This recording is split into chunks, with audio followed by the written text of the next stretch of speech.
Bonjour à toutes et à tous, nous voilà de nouveau ensemble pour une seconde vidéo qui fait suite à la première sur les états modifiés de conscience.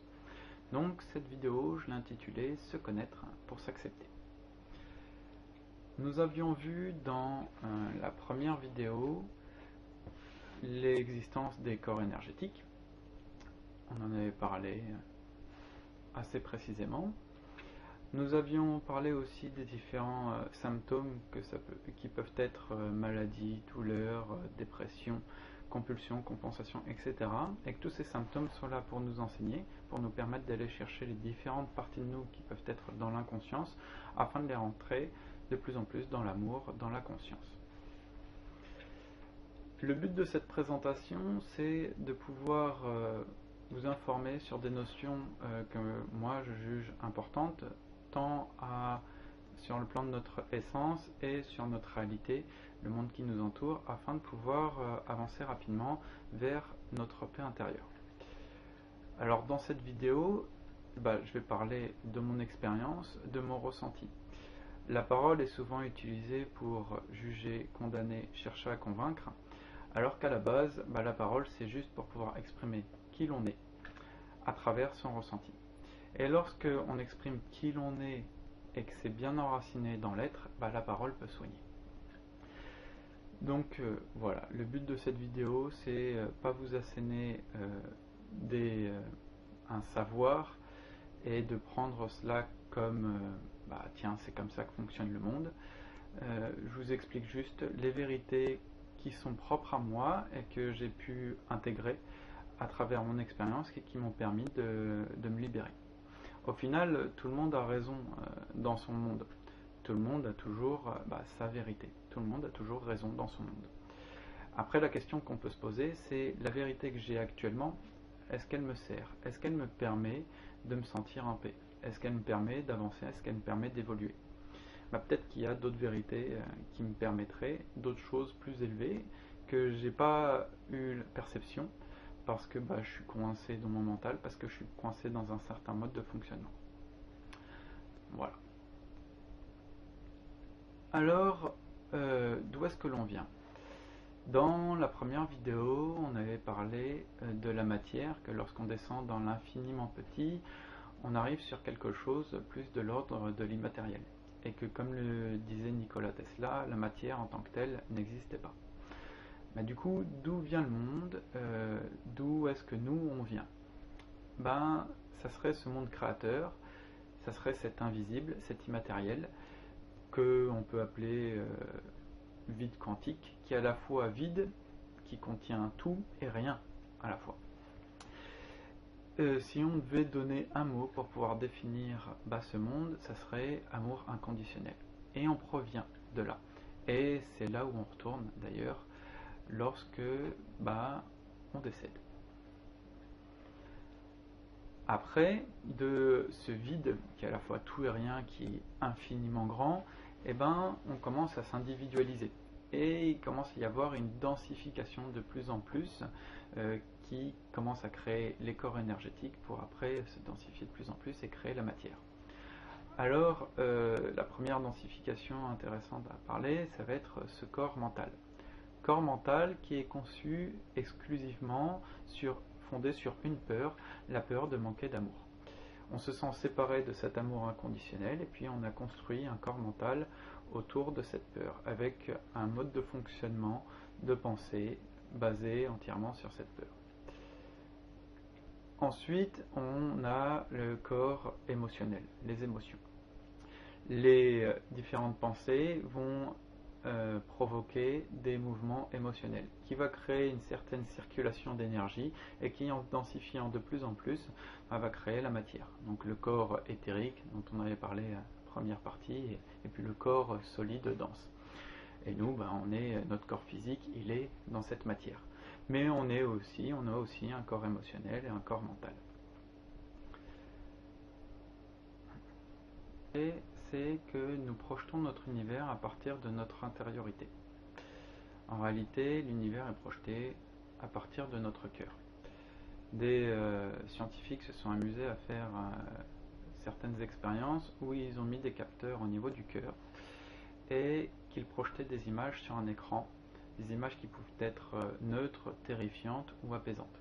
Donc l'image était projetée aléatoirement, 2 minutes après un écran noir, et puis ensuite une nouvelle image aléatoire. Et chose surprenante, le cœur savait quelle image allait apparaître avant qu'elle apparaisse. Il y avait une réaction, une réponse du cœur avant que l'image apparaisse. Et que cette réponse, elle était de l'ordre de 20-25 secondes avant que l'image apparaisse. C'est bien que le siège de l'intuition, il est situé dans le cœur. Pourquoi c'est... alors je ne parle pas du cœur physique, bien que ça soit en lien. Pourquoi c'est intéressant à prendre en considération? Il se trouve que tout ce que l'on a dans notre vie, tout est manifesté à partir de ce qu'on a dans notre intériorité, dans notre inconscient. Et la majorité des choses qu'on a dans notre inconscient, c'est tout ce qui nous fait honte, tout ce dont on a peur. Donc la majorité des choses qu'on va manifester dans notre vie, ce sont nos peurs, ce sont nos difficultés. C'est pour ça qu'on a souvent plein d'épreuves dans la vie à surmonter. Le but du jeu, c'est surmonter ces épreuves pour pouvoir dépasser ces peurs. C'est intéressant aussi à prendre en compte parce que du coup, on peut distinguer deux choses, c'est-à-dire à la fois le fond et la forme. Souvent, quand on a des difficultés dans la vie, on va chercher à changer la forme, l'aspect extérieur des choses, quoi. Mais c'est ce qui est projeté. On a beau essayer de gommer la forme, vu que le fond n'est pas changé, forcément, ça va ressurgir de nouveau. Pour ma part, c'est ce que j'avais essayé de faire au début lorsque j'étais tombé grièvement malade. Je m'étais tourné vers toutes les médecines, vers l'aspect mécanique des choses, de vouloir changer la forme, de croire qu'il y avait juste cet aspect extérieur, et j'étais totalement dans le déni de cette intériorité, de ce fond. Là où c'est magique, c'est que lorsqu'on commence à modifier le fond, la forme change, la forme évolue. Alors qu'est-ce que l'ego? L'ego, c'est une programmation mentale qui commence dès la petite enfance et qui forme cette horde de petits moi qui forge l'ensemble de ma personnalité. Ce sont des réactions automatiques basées sur des situations précises dans la vie et qui prennent en compte les choses les plus concrètes telles que mon rapport à la nourriture, manger, boire, dormir, sur les choses les plus abstraites. Au final, on tourne toujours en boucle. C'est la partie liée à la réflexion. Il n'y a jamais rien de nouveau qui est mis en place. On reprend en permanence un programme qui a été mis en place dans la petite enfance ou un tout petit peu plus tard. En nous, nous avons 3 poches de conscience différentes. La première, ça va être le moi instinctif, lié à l'émotionnel, notre instinct naturel. Ce que en séance j'appelle l'enfant intérieur, qui est localisé plus au niveau du ventre. Dans notre société, l'aspect émotionnel est refoulé. Du coup, l'enfant intérieur est refoulé et est complètement en souffrance. Ensuite, on va voir le moi conscient, lié à la réflexion, le mental, localisé plus au niveau de la tête. Dans notre société, tout s'adresse à ce mental. Tout est mis en place pour pouvoir, tout s'adresse sur l'ego et tout est mis en place pour pouvoir le manipuler. Donc le mental, il est surdimensionné. Et enfin, le moi supérieur, lié à l'intuition, localisé plus, comme ce qu'on a vu tout à l'heure, au niveau du cœur, et que cette intuition est non écoutée, niée. Du coup, on a un profond déséquilibre, où le moi supérieur et le moi instinctif sont non écoutés et refoulés, et que tout s'adresse uniquement au mental, qui devient surdimensionné. Ça donne quoi? Ça donne des gens piégés dans leur tête, qui se sentent séparés de tout, et que du coup ont une perception des difficultés de la vie, des malheurs, des maladies, comme des choses extérieures sur lesquelles ils n'ont strictement aucun pouvoir. Donc, le but du jeu, ça serait de pouvoir se redonner du pouvoir. La première chose, c'est de pouvoir accepter déjà cette responsabilité que je manifeste à l'extérieur, les choses qui sont présentes à l'intérieur. À partir du moment où je commence à accepter ma responsabilité, je vais pouvoir me donner de plus en plus de pouvoir. C'est sûr que c'est pas agréable à entendre, et puis parfois c'est même pas du tout agréable. Au début, c'est pas du tout agréable à ressentir. Surtout si on a des grosses difficultés dans la vie, parce que vous imaginez bien que lorsqu'on commence à se connecter à son intériorité, eh ben les premiers trucs qu'on va voir, c'est pas des trucs jolis. Alors quelle est la solution? La solution, c'est de nettoyer différentes couches de l'ego. À chaque fois qu'on s'attaque à un petit moi de l'inconscient, on vient se libérer d'une chaîne. C'est sûr, c'est pas un travail rapide, mais c'est le seul travail qui permet d'arriver à un réel soulagement sur le long terme, même si on est amené à voir ses peurs en face. Et puis, plus on nettoie, plus on se rapproche de qui l'on est réellement. Et qu'à un moment donné, on remarque que on est fait pour pouvoir être dans cette paix et dans cette béatitude en permanence. Et que c'est déjà présent à l'intérieur de nous. Et que si on ne le ressent pas, c'est parce qu'il y a un masque dessus. Et ce masque, à chaque fois, c'est un masque de l'ego. On peut ressentir des reflets de cette paix, cette béatitude, lorsque on se soumet aux attentes de l'ego. Par exemple, je serai heureux quand j'aurai cette voiture. On achète la voiture et puis on va avoir un moment de bonheur. Puis après, ça s'estompe. Parce qu'en fait, on a juste validé notre ego à un moment donné, et puis après, il va demander toujours de plus en plus. Je serai heureux quand j'habiterai sur une île paradisiaque, etc., etc., etc. Et le but du jeu, c'est d'aller nettoyer ces différentes couches de l'ego, de l'inconscient, pour pouvoir aller faire jaillir cette paix, cette béatitude qui sont déjà présents à l'intérieur de nous.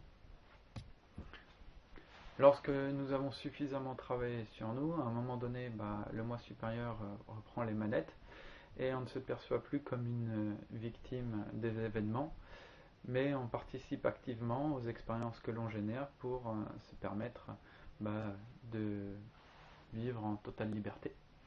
L'enfant intérieur peut s'exprimer et du coup on tombe de moins en moins malade, et puis si jamais on tombe malade, le message, on l'accepte tout de suite, et ce qui nous permet d'aller encore plus rapidement vers notre liberté. Alors forcément, pour arriver à cela, ça va demander d'aller nettoyer les différentes armures, que ce soit des armures mentales, émotionnelles ou spirituelles. Un exemple de ces armures sur, par exemple, le rapport défaillant donner-recevoir. Une armure mentale là-dessus, ça peut être ce que je reçois, c'est ce que je vaux. Chose qui est faux. C'est vrai à un certain niveau, mais c'est pas ça qui va me libérer. Si on me donne moins que ce que j'imagine valoir, ça va générer chez moi beaucoup de frustration. On est loin de la paix intérieure. Là-dessus, une armure émotionnelle, ça peut être si je reçois moins, ça va rappeler à moi peur d'être abandonné par la mère, peur d'être le plus faible de la portée, donc être abandonné par la mère. Une armure spirituelle sur ce donner-recevoir, ça pourrait être quelqu'un qui fait vœu de pauvreté, que si connecté sur je veux pas être un fardeau pour la société, et si je meurs, je serai un être accompli et spirituel. Ok. Donc le but du jeu, c'est d'aller faire sauter ces couches d'ego qu'on a mis là-dessus, ces armures qu'on a mis sur ça pour pouvoir être en paix et libéré intérieurement. Là, pour le reste de la vidéo, je vais parler presque exclusivement des émotions, l'aspect émotionnel, parce que c'est ce qui pose principalement problème, et à partir du moment où on commence à se reconnecter à ces émotions, c'est beaucoup plus facile d'avancer sur le reste du chemin. Alors, comment est-ce que mon inconscient perçoit la réalité? La réalité, on a vu, c'était une projection du mental. Ok. Du coup, à travers mon ombre, voilà ce que ça peut donner la réalité. Et lorsque je soigne mon ombre, forcément, lorsque je soigne de plus en plus mon jardin intérieur, ma réalité, ma perception de la réalité va changer. Et du coup, ma perception change, ma réalité réellement change. Ce que je projette, ça change. Alors, le conscient, lui, il appartient à l'espace-temps. Ok, on a un passé, présent, futur. C'est plus facile quand même pour pouvoir être fonctionnel dans la vie, pour pouvoir savoir à quelle heure je vais au travail, à quelle heure je dois aller me coucher. Par contre, mon inconscient, lui, il est hors de l'espace et du temps. C'est-à-dire que pour lui, il n'y a que le moment présent qui existe. Tout se passe ici et maintenant. Donc, les différentes situations que j'ai pu vivre, où j'ai pu être heureux, où j'ai pu être en colère, où j'ai pu être triste, où j'ai pu être surpris, angoissé, où j'ai pu avoir peur, eh bien, toutes ces situations, elles sont tout le temps rejouées ici et maintenant. Et on va les retrouver, toutes ces émotions, lorsqu'elles seront refoulées, on va les retrouver où? Dans le corps émotionnel. Et la première chose, ça va être d'aller s'en libérer. Ce corps émotionnel que j'ai appelé enfant intérieur. Et toutes ces situations de colère, de tristesse, de peur, etc., c'est autant de situations non acceptées, non pardonnées. Donc le but du jeu, c'est d'aller accepter. Derrière chaque situation que je vis, chaque action que j'entreprends, il y a une émotion qui est liée à ça, une émotion ou une pensée, qu'elle soit consciente ou inconsciente. Si la pensée ou si l'émotion elle est consciente, ça va être ressenti et il y a quelque chose qui va venir à l'esprit. Si c'est inconscient, je vais peut-être même pas le ressentir. Mais il y a quand même ça derrière. Derrière les pensées et émotions, il va y avoir l'instinct qui va être touché. C'est l'ego, en fait, le système de survie qui va être touché. C'est ça qui va générer l'émotion. Dès que l'ego est touché, il se défend et il met en place une pensée, une émotion, une réaction, et on passe en réaction émotionnelle. Et derrière tout ça, l'instinct, il y a la lumière, il y a ce vide dont on avait parlé, l'amour inconditionnel, que lorsqu'on a nettoyé, on vient se reconnecter à cette lumière. Donc le but du jeu, ça va être d'aller apaiser chaque petite partie, chaque petit moi dans mon inconscient pour pouvoir aller les faire rentrer de plus en plus dans l'amour et les faire fusionner dans son cœur. Voilà. Lorsqu'on a intégré ces leçons inconscientes, on intègre des leçons de vie.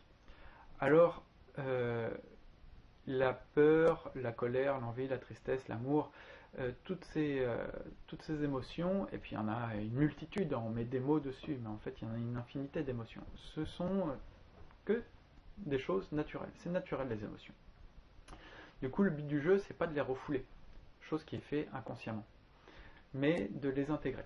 Alors refouler, ça veut dire quoi?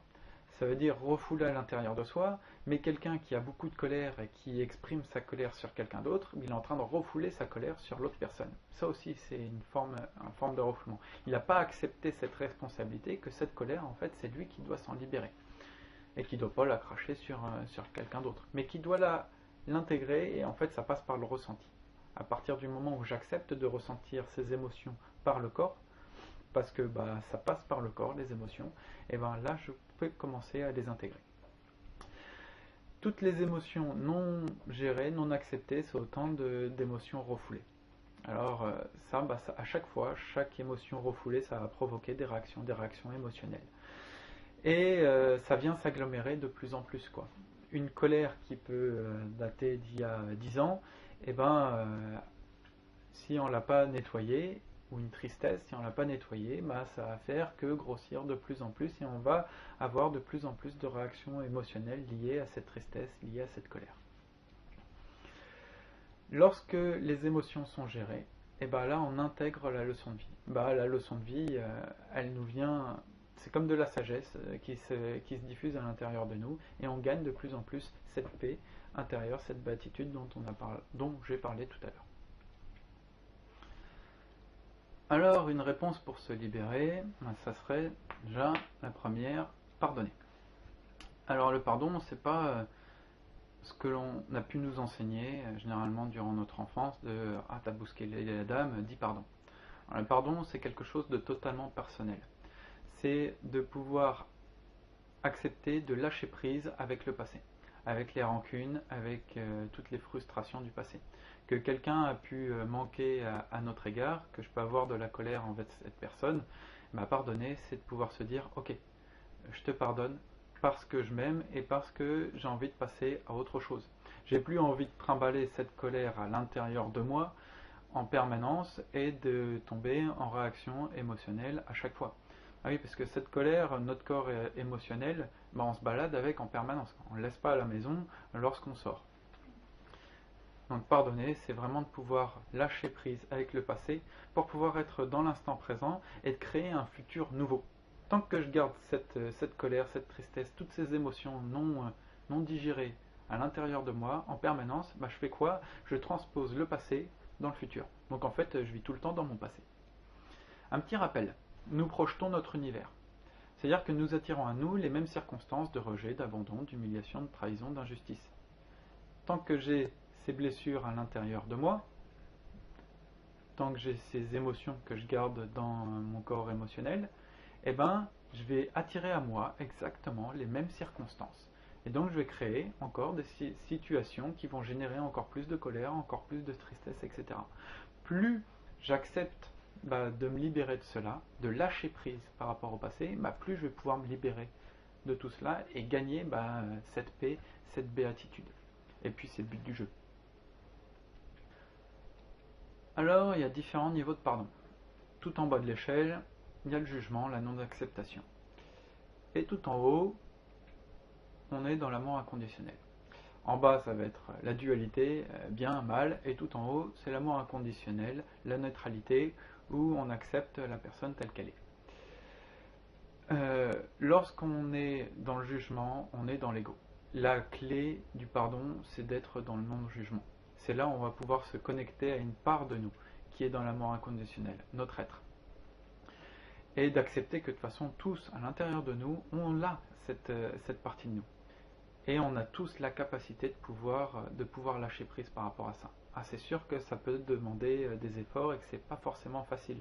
Surtout si on est bien identifié à l'ego, quoi. Lorsqu'on pardonne, on perçoit au-delà du voile de peur dans lequel on était. Parce qu'on a perçu cette peur et qu'on s'en est libéré. Ça nous donne de la lucidité et ça nous permet d'avoir aussi de la compassion pour autrui. On comprend plus les tenants et les aboutissants. Et on peut comprendre aussi pourquoi telle ou telle personne en réagit comme cela. Mais cette compréhension, on l'a uniquement lorsqu'on a lâché prise, uniquement lorsqu'on a pardonné. Sinon, on a ce filtre devant nous de colère, tout ce filtre émotionnel qui vient distordre la réalité, comme des lunettes de différentes teintes qui nous empêchent de pouvoir voir la réalité avec les véritables couleurs qu'elle revêt. Alors pardonner, c'est pas oublier.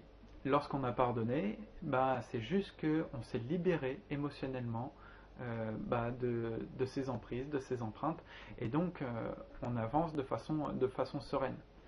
Ça veut dire que si la plaque elle est chaude, je vois bien que la plaque elle est chaude, je vais pas aller mettre la main dessus.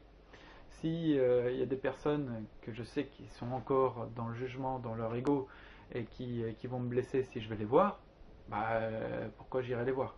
Je vais pas aller mettre ma main sur la plaque chaude, je vais pas forcément aller voir ces personnes qui me veulent du mal. C'est la même chose. Afin d'intégrer cette notion de pardon, il est nécessaire de s'affranchir de la notion de bien et de mal. Déjà au moins mentalement. Cette notion de bien et de mal, c'est totalement arbitraire. Ça dépend des personnes, ça dépend de l'époque. Il y a 300 ans, brûler des femmes, les dénoncer parce qu'elles étaient rousses, c'était bien. Maintenant, c'est mal. S'il y a quelqu'un qui fait du mal à autrui, pour cette personne, au moment où elle a fait du mal, pour elle, elle trouvait que c'était juste. Même si la seconde d'après, elle s'en veut. Mais à ce moment-là, elle trouvait que c'était juste. Donc cette notion de mal, bien de mal, c'est complètement arbitraire, ça dépend du référentiel. Donc ce qui est important, c'est le référentiel. Du coup, de se mettre dans un référentiel neutre, ce que moi j'ai appelé la voie du milieu, c'est être dans le non-jugement. Et dans le non-jugement, on peut juste constater que tel ou tel acte est plus ou moins évolué. Lorsque je juge, je condamne. Ok. J'identifie la personne entière à ses actes lorsque je la condamne. Et je refuse d'aller voir aussi qu'elle aussi, elle a cette lumière à l'intérieur d'elle.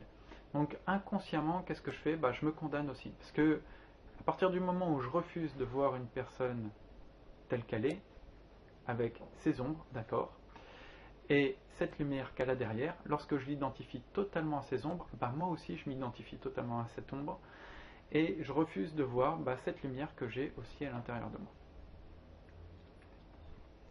Alors les principales difficultés pour pouvoir nettoyer ces émotions, pour pouvoir nettoyer ces différentes parts de soi inconscientes, ça va être déjà dans un premier temps de pouvoir se connecter à ces émotions qui peuvent être inconscientes.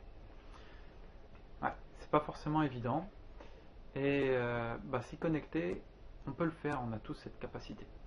Et ça demande une certaine volonté, une volonté de vouloir évoluer, une honnêteté vis-à-vis de soi.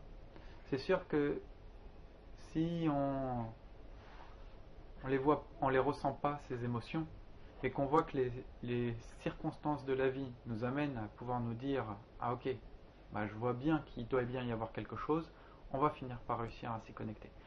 Lorsqu'on a cette honnêteté vis-à-vis de soi-même, et que l'on veut au final son bonheur et son bien-être. On n'est plus dans faire valider son ego, chercher à avoir raison, chercher à valider son mode de fonctionnement. On est dans un remaniement complet de son mode de fonctionnement. Et c'est ce remaniement qui nous permet de mettre quelque chose de nouveau, une nouvelle énergie, du vide. Donc accepter qu'une partie de moi est en colère, etc. Et l'autre difficulté, c'est être dans le non-jugement. Ouais. Quand on est dans l'ego, et puis on y est tous, plus ou moins, ouais, au début, on va avoir tendance à juger. Et pareil, ça va demander certaines doses de volonté et d'honnêteté vis-à-vis de soi-même. Le déni est une forme de jugement. À partir du moment où je dis non, moi ça se passe pas comme ça, alors que toutes les expériences de ma vie m'amènent à voir que visiblement si quand même. Là je suis dans le déni de moi-même. Alors la solution pour pouvoir faire sauter un petit peu tout ça, c'est d'accepter la réalité, d'accepter la vérité. La vérité, sa vérité présente à un moment T. Parce que la répétition des situations, des réactions, m'emmène à voir que y a une partie de moi qui est en colère, une partie de moi qui a peur, une partie de moi qui est triste, etc. Ah oui, comme ce qu'on a vu tout au début. Vu que je projette mon univers à partir de moi, la multiplication de ces situations va m'amener à prendre conscience que, ok, d'accord, il y a peut-être quelque chose à l'intérieur de moi. Et puis après, on peut enlever le peut-être. Et c'est quoi cette chose qui est à l'intérieur de moi? Prenons l'exemple de Laurent. Alors, Laurent qui vient me voir en consultation. Laurent, son symptôme, c'est douleur au dos suite à une chute de vélo. Il est parti faire du vélo, du VTT, et il s'est blessé. Et il a très mal au dos. Alors, il fait toutes les analyses qu'il y a, c'est normal. Il fait un bilan physiologique qui est ok, une radio, il va voir un ostéo, tout est ok. Mais il a toujours mal au dos. Alors, il vient me voir et puis on fait un premier travail sur son inconscient. Première chose qui ressort, c'est quelque chose émotionnel lié à la perte de sa mère un mois avant la chute. Au final, il était dans le déni de cette tristesse. Parce que il s'est même dit, mais pourquoi je ressens cette tristesse? Parce que sa mère était exécrable avec lui, il lui rendait la vie impossible. La douleur, au final, elle a servi de révélateur à cette tristesse. Il s'est créé une douleur pour pouvoir aller chercher cette tristesse. D'ailleurs, il s'est connecté à cette tristesse grâce à sa douleur au dos, ce qui s'est passé en séance. Donc il a fait le deuil de sa mère, il a pu accepter cette tristesse et intégrer cette tristesse. Oui, pour son enfant intérieur, même si sa maman était exécrable avec lui, son enfant intérieur, lui, il avait quand même perdu sa maman. Et ça, c'était quelque chose d'important. Et il avait besoin d'être apaisé. Du coup, il y a une diminution de la douleur. Laurent, il vient me voir, on fait un deuxième travail sur son inconscient, puisque la douleur n'avait pas disparu.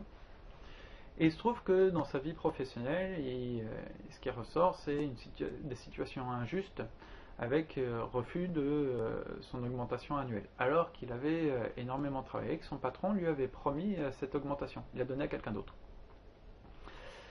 Ce qui ressort derrière ça, c'est que sa mère donnait tout à sa sœur et rien à lui. Du coup, beaucoup de colère, mais qui ressentait même pas, elle était complètement enfouie. Donc la stratégie qu'il a mis en place là-dessus, fonctionnement mental, c'est je cache pour pouvoir mettre de côté et pour pouvoir conserver le peu que j'ai. Et donc il y a une peur de manquer. Voilà. Alors ce qu'il a fait, il a pardonné à sa maman. Et là où c'est intéressant, c'est que le pardon de sa maman, à ce moment-là, n'aurait pas pu être fait dans la première séance parce que il y avait cette tristesse qui était présente avant, cette couche. Et qu'on ne pouvait pas accéder plus bas tant que la première couche n'avait pas été nettoyée. Et puis pour Laurent, c'était nécessaire d'ailleurs qu'il reparte un petit peu dans la vie pour pouvoir laisser un peu de temps s'écouler. Donc il a fait le pardon de sa maman pour pouvoir intégrer cette colère. Et la douleur a totalement disparu. Et cerise sur le gâteau, il a eu d'ailleurs une augmentation au travail. Son patron l'a augmenté. Alors pour finir, deux notions importantes. Pour changer, en mon sens, il est nécessaire d'accepter l'évidence de cette réalité, de ces choses invisibles. Que ça soit ni un désir pensé, ni un espoir, mais que ça devienne vraiment sa réalité, qu'on prenne conscience de cette réalité au plus profond de nous. Et comme ça, on peut réellement avancer rapidement.